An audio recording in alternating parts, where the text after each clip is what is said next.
Eu quero focar mais na renda fixa, porque eu tô só em ação e cripto. E agora que a bolsa tá caindo, eu tô comprando mais ação e dane-se. Na renda fixa eu tenho pouca coisa que eu te falei em off aqui. Uhum. O resto eu tudo deixo na minha conta do Nubank. E eu sei que tem muita gente que deixa também, meio que por preguiça, porque lá rende alguma coisa. Lá eu vejo lá que tá rendendo todo dia um pouco.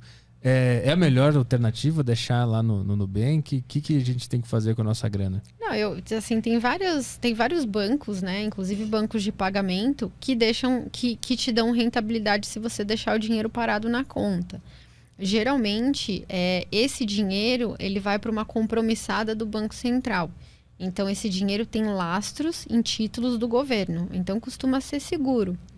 Agora, eu não deixaria muito dinheiro nesse tipo de investimento, né? Eu deixaria, assim, um dinheirinho que você quer deixar para caixa. O resto, eu prefiro que você invista, por exemplo, num CDB de um banco mais seguro, né? Desde que seja acima de 100% do CDI, né? Porque ou no Tesouro Selic, que rende 100% da Selic. Então, eu acho que esses lugares são mais seguros, assim, para você guardar um dinheiro maior. Mas tudo bem, um pouquinho aí de caixa, tudo bem deixar nesses lugares. O Nubank, ele pega aquele dinheiro e compra título, é Tesouro Direto, é isso? Ele faz uma compromissada, né, com o Banco Central. Então, ele passa todo dia no overnight, né, nas compromissadas. Assim, o Banco Central faz uma compromissada também, que é tipo um empréstimo. Ele pega empréstimo por períodos muito curtinhos. Então, um dia, uma semana, um mês, 3 meses, né? Ele também faz esse tipo de operação, que é chamada compromissada. Então, tá sobrando caixa aí no banco, às vezes ele passa na compromissada do Banco Central por 1, 2 dias. Ele sabe, vamos supor que ele sabe que aquilo vai ficar lá durante os próximos 2 dias. Aí ele passa na compromissada do Banco Central e é remunerado pela taxa Selic. E aí ele te repassa aquilo. Então o Nubank pega minha grana, usa ela para emprestar pro Banco Central, é isso? E me devolve uma partezinha do lucro. O lance é que eu poderia fazer esse movimento sozinho sem o Nubank. Por isso que eu consigo melhores oportunidades, é isso? Você pode fazer diretamente no Tesouro Direto. É mais porque eu não sei te precificar qual é o risco de execução disso. Então, eu não sei se o lastro, por exemplo, de uma compromissada fica exatamente no seu CPF. Então, fica difícil dizer qual é o risco dessa operação, né?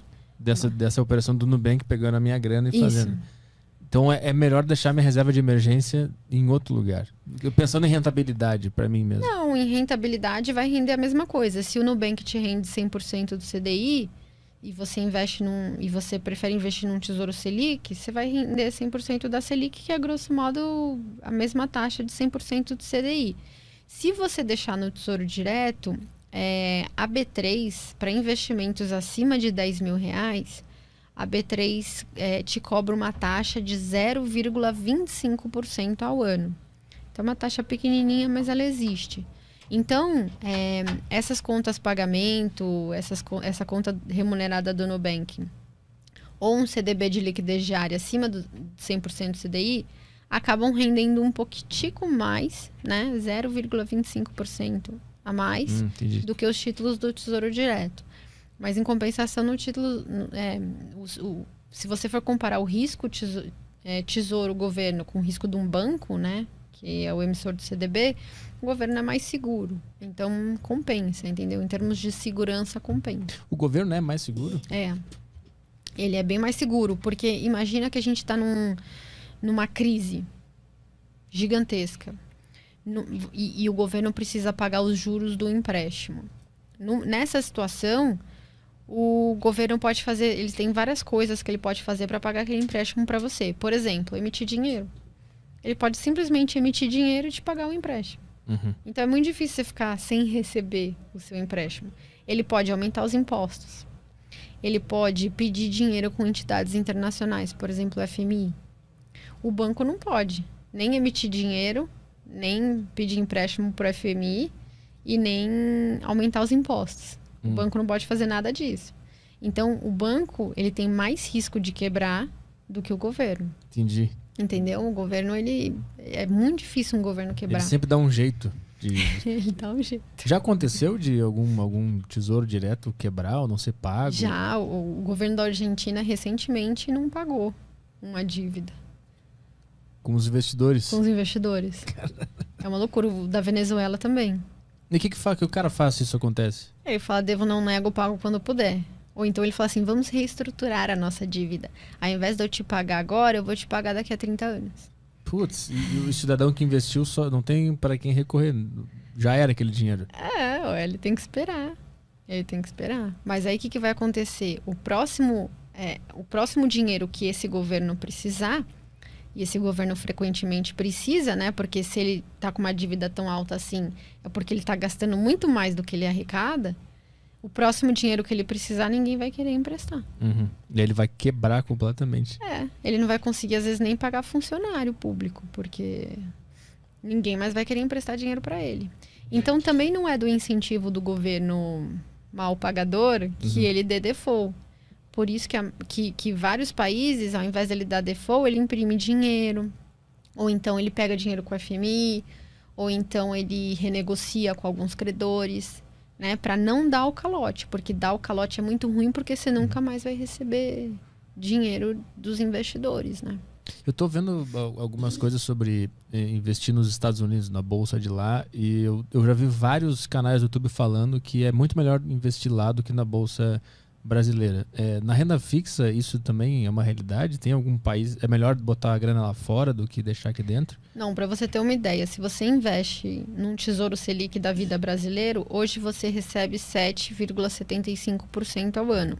Se você investe num título de curtíssimo prazo americano, hoje você recebe 0. Então, tipo... Mas como 0? É 0, entre 0 e 0,25% ao ano. Mas porque não é da cultura deles? Não, porque como eles estavam numa recessão até bem pouco tempo, por conta da pandemia, o Banco Central jogou. O Fed Funds, que é a taxa Selic deles, jogou a 0. Mas e aí, em ocasiões normais, onde está tudo bem? 1,5% ao ano. Mas mesmo sendo em dólar, não vale a pena? É uma decisão que você pode querer tomar. Só que você tem que imaginar que a desvalorização do real vai ser em torno de 6% ao ano. Para compensar, né?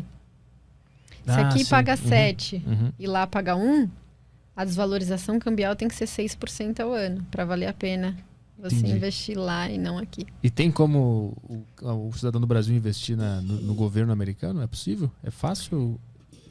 É fácil. Você tem que abrir conta numa corretora gringa, né? Tipo uma Avenue da vida, um Passfolio.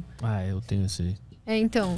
E aí por lá eu faço normal. Mas não vale a pena. Não vale a pena. Os caras vão pagar 0%.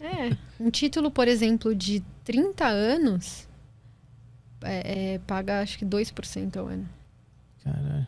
Você investe por 30 anos nem lá. O pessoal lá tá fazendo. Não, só tá investindo aqui. E a inflação americana tá em 6% esse ano.